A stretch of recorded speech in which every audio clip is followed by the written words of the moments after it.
പിണറായി സർക്കാരിൻ്റെ 4ാം വാർഷികം നാടെങ്ങും പൊടി പൊടിച്ച് ആഘോഷിക്കുകയാണ്. LDF ഉറപ്പിച്ചോ, CPM ഉറപ്പിച്ചോ, മൂന്നാമതും പിണറായി തന്നെ?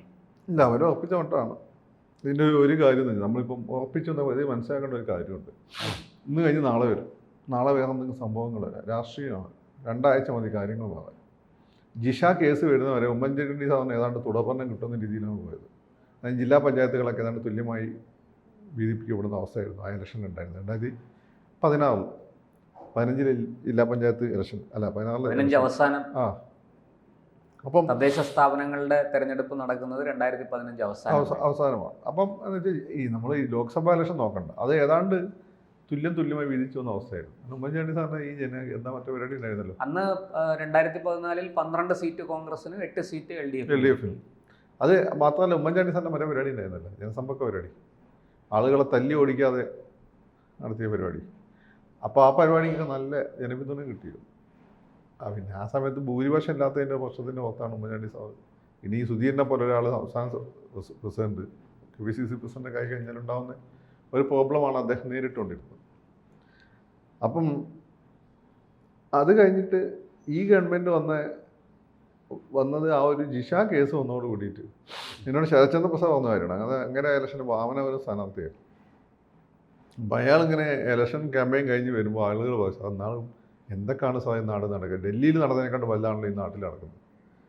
അന്ന് ആഭ്യന്തര വകുപ്പ് കൈകാര്യം ചെയ്ത ആളുകളെല്ലാം കൂടി ആ അന്വേഷണം എവിടെ ഇങ്ങനെ സ്ലോ മൂഡ് പോയിക്കൊണ്ടിരിക്കുകയാണ്.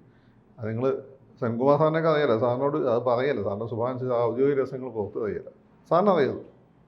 പിന്നെ സാറിൻ്റെ 10-1 ശേഷിയില്ലാത്ത ആളുകൾ പിന്നെ വന്നിട്ട് പെട്ടെന്ന് ആളുകൾ കണ്ടുപിടിക്കുകയായിരുന്നു. മനസ്സിലായില്ലേ? അതാണ് അതിൻ്റെ ഒരു കാര്യം. അപ്പം ഇപ്പം നമ്മൾ നോക്കുമ്പോൾ ഇപ്പോൾ ഈ പോയിന്റ് ഓഫ് ടൈം നിലവിൽ ഒരു ഇലക്ഷനൊക്കെ പറയുമ്പോൾ നമ്മൾ പല ഘട്ടങ്ങളും ആവും. ഇപ്പം പാലക്കാട് ബൈ ഇലക്ഷൻ വന്ന സമയത്ത് ഫസ്റ്റ് ഏഷ്യാൻ്റെ ഡിസ്കഷൻ ഞാനുണ്ടായിരുന്നു. അപ്പോൾ എന്നോട് ചോദിച്ചാൽ എന്താണ് സാധിക്കുക, അപ്പം സ്ഥാനാർത്ഥിയോടൊന്നും ആയിട്ടില്ല, രാഹുൽ മാങ്കൂട്ടത്തിൽ അത് കേൾക്കുന്നു കോൺഗ്രസ് ആണെങ്കിൽ രാഹുലിന് സാധ്യത ഉണ്ടെന്നോ.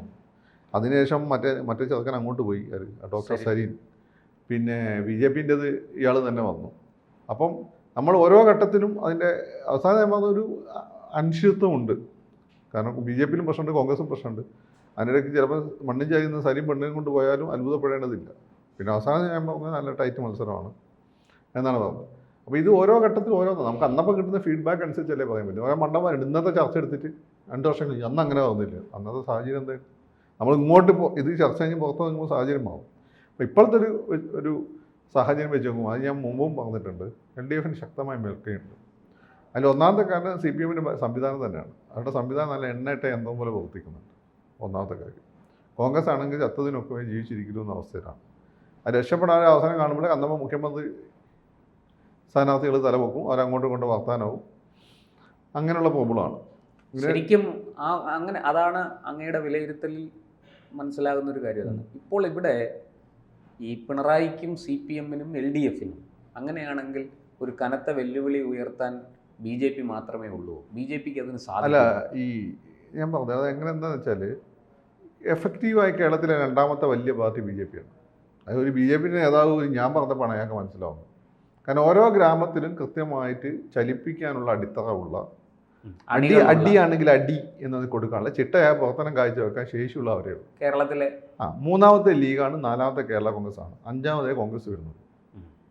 കാരണം കോൺഗ്രസ് എന്ന് വെച്ചാൽ അങ്ങനെ ഒരു ചിട്ടയുള്ള പ്രവർത്തനം ഇപ്പോൾ നടക്കുന്നില്ല എന്നുള്ള വാസ്തവമാണ്. നേതാക്കന്മാരാൻ ആഗ്രഹമുള്ള കുറേ ആളുകൾ CPI പോലെ സെക്രട്ടേറിയറ്റ് മുന്നിൽ കാണിക്കിച്ചു കൂട്ടുന്ന സ്ഥിരം നാടകമല്ലാതെ എന്താ നമ്മൾ കാണുന്നത് ഇവിടെ.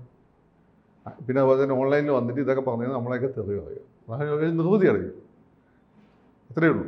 അതല്ലേ വേറെ ഒന്നും കാണുന്നില്ല. അപ്പം BJPക്കാരെ സംബന്ധിച്ചിടത്തോളം ഇതിൻ്റെ ഒരു പദ്ധതിയും എൻ്റെ അടുത്തൊരു സുഹൃത്ത് ഒരു കോൺഗ്രസ് നേതാവ് കഴിഞ്ഞ ദിവസം പറഞ്ഞ പേഴ്സണലി എല്ലാവരും പറഞ്ഞു, പക്വതീന് 3-4 വർഷമായിട്ട് ഭയങ്കര BJP ചായ വരും. ഞാനെന്ത് ചെയ്യാനെന്ന്, ഞാൻ BJPക്കാരുടെ ശക്തിപ്പെട്ട് വരുന്നുണ്ട്. ഞാൻ ഇവരെ പോലെ കണ്ടില്ല, നരേന്ദ്രമോദി അങ്ങ് ആളാണ്ടായി കണ്ടില്ലെന്ന് അടിക്കണം. അതല്ലേ തെറ്റ്. BJP വോട്ട് ഷെയർ കൂട്ടുന്നുണ്ട്, കോൺഗ്രസ് ഡൗൺ ആവുന്നുണ്ട്, മനസ്സിലായില്ലേ? അപ്പോൾ അത് നമ്മൾ പറയേണ്ട, അതല്ലേ നമ്മളിവിടെ, അല്ലെ നമ്മൾ കോൺഗ്രസിൻ്റെ വക്താവല്ലല്ലോ. ശരിക്കും ഈ BJPയുടെ വോട്ട് ഷെയർ കൂടുന്നതാണോ ഈ പിണറായിക്ക് 3ാം ഊഴം കൊടുക്കുന്ന കാരണങ്ങളിൽ ഒന്ന്? മൂന്നാമത്തെ കാരണമായിരിക്കും. ഒന്നാമത്തെ കാരണം എന്ന് വെച്ചാൽ ഈ CPMൻ്റെ സംഘടനാ സംവിധാനം. അതിനോട് ഇടപെടിക്കുന്ന സംഘടനാ സംവിധാനം ഇൻക്ലൂഡിങ് BJPക്ക് ഇപ്പം കേരളത്തിലില്ല. ഇപ്പം അല്ല, രാജ്യം നാളെ ഉണ്ടാക്കുമെന്ന് എനിക്കറിയില്ല. പക്ഷേ രണ്ടാമത്തെ സംഘടനാ സംവിധാനമുള്ള പാർട്ടി BJP ആണ്. ഓരോ ഗ്രാമത്തിൽ അവർ BJPക്ക് തന്നെ കൈവെക്കാൻ ആളുകൾക്ക് പേടിയാണല്ലോ. കോൺഗ്രസ് തന്നെ കൈവെക്കാൻ വന്നത് സന്തോഷമാണ്. BJPക്ക് തന്നെ കൈവെക്കാൻ വന്ന പേടിയാണ്. CPM തന്നെ കൈവെക്കാൻ വന്ന പേടി. എന്താ? പണി കിട്ടും. ഇനി തിരിച്ചടി ഉണ്ടാകും. ഇനിയിപ്പോൾ മലപ്പുറത്ത് ഏതാ ഉൾഗ്രാമത്തിൽ നിന്നാണ് പണി കൊടുക്കുന്നതെങ്കിൽ കണ്ണൂരിൽ നിന്ന് തില്ലങ്കരി ചേട്ടൻ്റെ ആളുകൾ വന്ന് പണിഞ്ഞിട്ട് പോകും. സംവിധാനം ഉണ്ട് ഈ പാർട്ടിക്ക്. അതാണ് അതിൻ്റെ ഒരു നമ്മുടെ ഒരു സങ്കല്പമല്ലേ? അല്ല, നമുക്കറിയാവുന്നതല്ലേ കണ്ണൂർ രാഷ്ട്രീയ സംവിധാനം, ഈ രാഷ്ട്രീയ കൊലപാതകങ്ങളുടെ കാര്യത്തിൽ കൃത്യമായി പഠിച്ച ഒരാളെ ഞാൻ പറഞ്ഞാൽ തില്ലങ്കരി ചേട്ടനാണ് അവിടുത്തെ നേതാവ്, പ്രധാനപ്പെട്ട നേതാവ്. അതുകൊണ്ടാണ് അത് ഇതാണെങ്കിൽ CPM ആണെങ്കിൽ ഞാൻ പുള്ളി പക്ഷെ ആരെയും അങ്ങനല്ല പറഞ്ഞത്. തല്ലാൻ കൊള്ളാൻ കണ്ണൂർ ഇപ്പോൾ അടിച്ചാൽ തിരിച്ചടിക്കുന്ന ഗ്യാങ് എല്ലാ ഈ എസ്പെഷ്യലി 3 പാർട്ടിക്കുണ്ട്. 3 പാർട്ടിക്കുണ്ട്. കോൺഗ്രസിന് അതിപ്പോൾ ക്ഷീണമാണ്. ക്ഷീണമാണ്. CPM-ന് അതിൽ അവർക്കൊരു ആളുകൾ വിശ്വസിക്കുന്ന നേതാവുണ്ട്, ഈ അണികൾ വിശ്വസിക്കുന്നത്. അവർ പറഞ്ഞാൽ തല്ലാനും കൊല്ലാനും അവർ പോകും. ഒന്ന് BJ രാജേട്ടനാണ്, ഒന്ന് തില്ലങ്കരി ചേട്ടനാണ്. ആളുകൾക്ക് അത്രയും വിശ്വാസമാണ് അവർ. ഇപ്പോൾ സുധാകരൻ, വത്സൻ തില്ലങ്കരി, പിന്നെ ആരാണ് PJ രാജ, ഇവരെ 3 എണ്ണം കാര്യം. സുധാകരൻ അതിൽ കുറച്ചുകൂടി ഒരു എലീറ്റാണ്.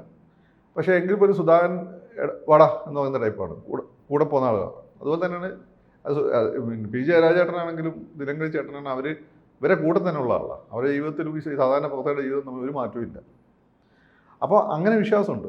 ആ സംവിധാനം ഉപയോഗിച്ചിട്ട് ഇപ്പം കേരളത്തിൽ അതുകൊണ്ട് ഇന്ന് നമുക്ക് പറയാൻ കഴിയുമോ കേരളത്തിൽ BJP ഈ പറയുന്ന രണ്ടാമത്തെ സംഘടനാ സംവിധാനമുള്ള ഒരു പാർട്ടിയാണ് എന്ന് താങ്കൾ പറഞ്ഞത് യോജിക്കാം. പക്ഷേ അതുകൊണ്ട് ഈ ജനങ്ങളുടെ വോട്ട് BJP 5 കൂടുതൽ സീറ്റ് കിട്ടുമെന്ന് വിചാരിക്കണ്ട.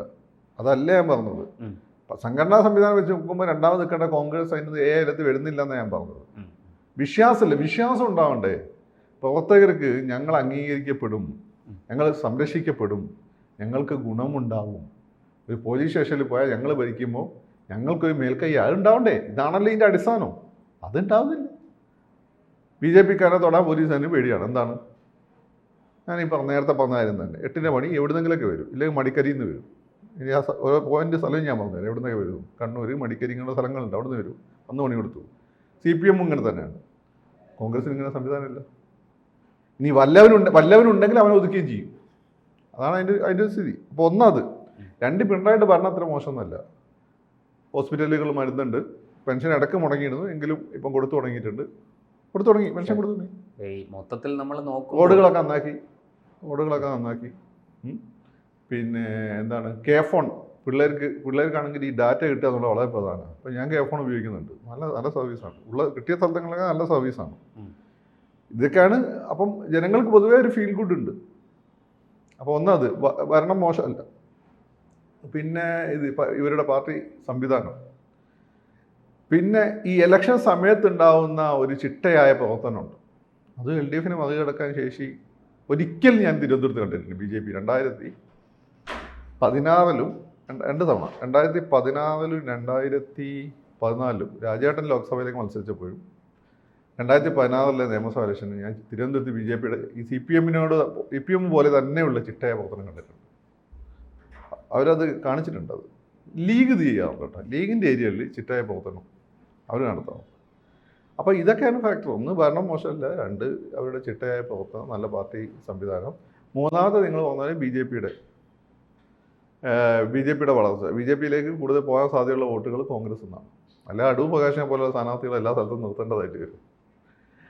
അപ്പം അതാണ് ഒരു ഘടകം. അപ്പം ഇതെല്ലാം കൊണ്ട് കോൺഗ്രസ് വളരെ പരിതാപകരമായൊരവസ്ഥയിലാണ്. ഇത് കോൺഗ്രസ്സുകാർക്ക് തന്നെ അറിയാം, അവർ പുറത്ത് പറയുന്നില്ല എന്നേ ഉള്ളൂ. ഇനി പണിയെടുക്കുന്നവനാണെങ്കിൽ അവൻ അർഹിക്കുന്നൊരു പൊസിഷൻ അർഹിക്കുന്ന സമയത്ത് കൊടുക്കുകയില്ല. ഇതൊക്കെയാണ് ഘടകം. അത് പക്ഷെ ഒരു ഭരണം മുന്നോട്ട് പോകുമ്പോൾ തീർച്ചയായിട്ടും ആൻറ്റി ഇൻകംബ്രൻസി എന്ന് പറയുന്ന ഒരു ഫാക്ടർ ഉണ്ടാവും. അത് പിണറായി സർക്കാരിനെതിരെ കേരളത്തിൽ ഉണ്ട് എന്നുള്ള കാര്യം സത്യമാണ്. എവിടെ അങ്ങനെയാണ്? ഈ പഞ്ചായത്ത് ബൈ ഇലക്ഷനിലൊക്കെ എങ്ങനെ അവർക്ക് മേൽക്കൈ ഉണ്ടാവും? മേൽക്കൈ ഉണ്ടല്ലോ. അല്ല, പഞ്ചായത്ത് ഇലക്ഷനും നിയമസഭാ ഇലക്ഷനും നമുക്ക് ചില സമാനതകളൊക്കെ ഉണ്ടെങ്കിലും ചില ജനവികാരം എതിരാണെങ്കിൽ പഞ്ചായത്ത് ഇലക്ഷൻ റിഫ്ലക്റ്റ് ചെയ്യും. അത്രയും വെറുപ്പിച്ചിട്ടുണ്ടെങ്കിൽ അത് റിഫ്ലക്റ്റ് ചെയ്യും ബൈ ഇലക്ഷൻസ്. അപ്പോൾ ശരിക്കും വരാൻ പോകുന്ന തദ്ദേശ സ്ഥാപനങ്ങളിലേക്കുള്ള തെരഞ്ഞെടുപ്പ് ഒരു ചൂണ്ടുപലകയാണ്. അതിന്റെ റിസൾട്ട് അനുസരിച്ചായിരിക്കും നിയമസഭ വലിയൊരു പരിചയം. ഇപ്പം 2000 രമേശ് ചെന്നിത്തല അവതരണം വന്ന് 2011 ഇലക്ഷൻ 2010-11 കാലത്താണ് 2010-11 വ്യത്യാസം ഉണ്ടായത്. അതായത് 10-ൽ UDF 2010 UDF-ന് വലിയ മേൽക്കൈ ഉണ്ടായി തദ്ദേശ സ്ഥാപനങ്ങളിലേക്ക്. പക്ഷെ 11-ൽ ഇലക്ഷൻ വന്നപ്പോൾ അത് മാറി. അതെ, നിയമസഭ 4 മാസം കൊണ്ട് അതിന് മാറ്റം ഉണ്ടായി. അപ്പം ഒന്നത് രണ്ടത് മറ്റേ ഞാൻ പറഞ്ഞു ഉമ്മൻചാണ്ടി സാറിന്റെ കാലഘട്ടത്തിൽ ഏതാണ്ട് തുല്യമായിട്ട് വന്നിട്ട് എന്ത് സംഭവിച്ചു എന്ന് വെച്ചാൽ ഈ പറഞ്ഞ ജിഷ കേസ് ഭയങ്കര ഇമ്പാക്റ്റ് ഉണ്ടാക്കി. ഇനി വേറൊരു സംവിധാനം ഉണ്ട്. 2011 തൊട്ട് വേറൊരു കാര്യം അത് നമ്മൾ പലപ്പോഴും അഡ്രസ്സ് ചെയ്യാതെ പോകുന്നതാണ്. 2011 തൊട്ട് മുമ്പാണ് നിയമസഭ മണ്ഡല പുനർനിർണയം നടന്നത്. അത് നമ്മൾ കോൺഗ്രസ്സുകാർ അയച്ച ആളുകൾ എഫിഷ്യൻ്റ് ആയിരുന്നില്ല. CPM സംവിധാനം നിങ്ങൾക്ക് അറിയാലോ. ബാങ്ക് ഇലക്ഷൻ വരെയാണെങ്കിലും അവർ വിട്ടുകൊടുക്കില്ല. നമ്മൾ മനസ്സിലായി പിണറായി മുക്കിലും മൂലയിൽ നടക്കുന്ന സൊസൈറ്റി മുതൽ പാർലമെന്റ് അതെ അവർ വിട്ടുകൊടുക്കുക. പാർലമെന്റാണ് പിന്നെയും വിട്ടുകൊടുക്കുക. അത് ശല്യമാണ്. പല കാരണമുണ്ട്. ഇവർക്ക് പ്രത്യേകിച്ച് അവിടെ പോയി ഒന്നും ചെയ്യാനുമില്ല. പിന്നെ പല നല്ല ഗൈഡൻസും ഡൽഹിയിൽ പോയിട്ട് തണുപ്പത്ത് വഴി തെറ്റിപ്പോകാൻ സാധ്യതയുണ്ട്. അങ്ങനെ പല അനുഭവങ്ങളും ഉണ്ടായിട്ടുണ്ട്. ലീഗും ഈ CPM കുറച്ചെങ്കിലും വിട്ടുകൊടുക്കുന്ന ഈ പാർലമെൻറ്റാണ്. പക്ഷേ ലീഗിന് പിന്നെ അവിടെ അവർ ജയിച്ചോളൂ. അതാണ് അതിൻ്റെ ഒരു കാര്യം. അപ്പം ഈ മണ്ഡല പുനർനിർണയത്തിൽ ഇപ്പോഴത്തെ നിയമസഭാ മണ്ഡലങ്ങൾ ഏതാണ്ട് CPM-ന് അനുകൂലമാണ്. ഇതാണ് 2011 സംഭവിച്ചത്. നിയമസഭാ മണ്ഡലങ്ങൾ ജനവികാരം വോട്ടിംഗ് പാറ്റേൺ. പിന്നെ BS-ന്റെ ഭരണവും കുഴപ്പമില്ലായിരുന്നു. ഇത് രണ്ട് ഫാക്ടർ. ഈ ഫാക്ടർ നമ്മൾ അധികം പറയാത്ത ഫാക്ടർ. എന്നോട് കോൺഗ്രസിൻ്റെ വളരെ പ്രധാനപ്പെട്ട ഒരാൾ എന്നെ ശ്രദ്ധിക്കുന്ന ഒരാൾ എന്നോട് പറഞ്ഞു, എടാ അത് മാത്രമല്ല ഇങ്ങനൊരു സംവിധാനമുണ്ട്, നമുക്ക് പണ്ട് ഇങ്ങനെ ഒരു വീഴ്ച പറ്റിയിട്ടുണ്ട്, അത് ഇതുവരെ മാറ്റിയിട്ടില്ല. CPM ആ വാർഡ് ഇങ്ങനെ ഈ വാർഡ് അതാണിപ്പം BJP-യും CPM-ഉം തമ്മിൽ തിരുവനന്തപുരം കോർപ്പറേഷനുള്ള പ്രശ്നം. വാർഡ് പുനർവിഭജനം നടത്തിയ സമയത്ത് BJP-കാർക്ക് പണിയിട്ട് നീതി കൊടുത്തിട്ടുണ്ട്. അപ്പം ഈ ഫാക്ടർ എല്ലാം ഉണ്ട്. ഇതിനെങ്ങനെ കോൺഗ്രസ് മറികടക്കും എന്നുള്ളതാണ്. ഇനി ഫൈനലി ഇല്ലൂമിനാറ്റി എന്ത് തീരുമാനിക്കാൻ നോക്കാം. കൂടുതൽ വാർത്തകളും വിശേഷങ്ങളും നിങ്ങളിലേക്ക് എത്താൻ ABC മലയാളം സബ്സ്ക്രൈബ് ചെയ്യുക, ബെൽ ബട്ടണും അമർത്തുക.